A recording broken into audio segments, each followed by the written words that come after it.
Let's go back just a little. I want you to meet someone. There she is. Yes, you've seen her before. That's my little sister, Laura. Filmando a pessoa por trás do making off. Making off do making off. Você já tinha feito algum vídeo assim, irmã? Acho que pra trabalho da escola. Ah, então você tá preparada. Preparadíssima. I did plan a scene with her, of course, but having her working as a camera girl on the project was a very last-minute thing. Também que eu filmei o momento da decepção. I'm so glad she came to Brasilia though to shoot those scenes with us. She actually lives in São Paulo.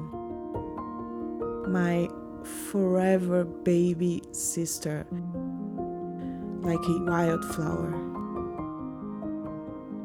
She's such a warm and sweet, beautiful soul. But why did I have to hire another camera person last minute? That was me completely forgetting about an important part of this project, that was to make a second video showing how the whole process was done.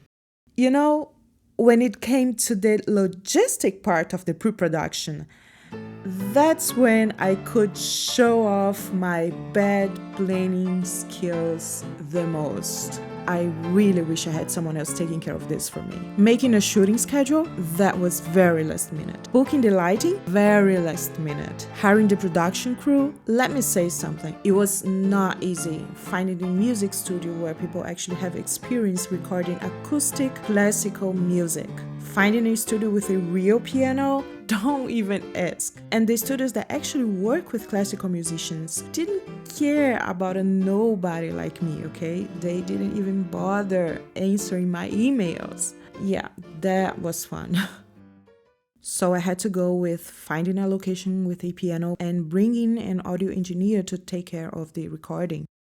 And how did I find the location? There was another idea of shooting at the church. I was kind of hesitant at first though, because this wasn't a church-related project. I wasn't sure about mixing the two things together, but I finally decided to ask a contact of mine there, and he was so nice, so helpful and supportive about it. I will never forget this. He made sure I got the permission to shoot this video there, and I was so happy about it because this isn't just any church. This is a special one. The Central Seventh-day Adventist Church of Brasilia. This is the church where I spent my childhood, my teenage years. This is where I played the violin in front of an audience for the very first time. This is where I played in ensembles or even at a real orchestra for the first time. I met real talented musicians that will be a reference for me as a young person. I built memories and friendships that I carried out in my heart, even after I decided not to be a part of this church or of any church anymore. This is a subject for another video, but for now, I'm just gonna say that I chose to live most of my adulthood as a non-Christian, non-religious person. But the best decision I ever made was to turn around and seek God with all my heart, because He met me with all His mercy, forgiveness, and love, and led me back to church. And I finally found fulfillment and real peace.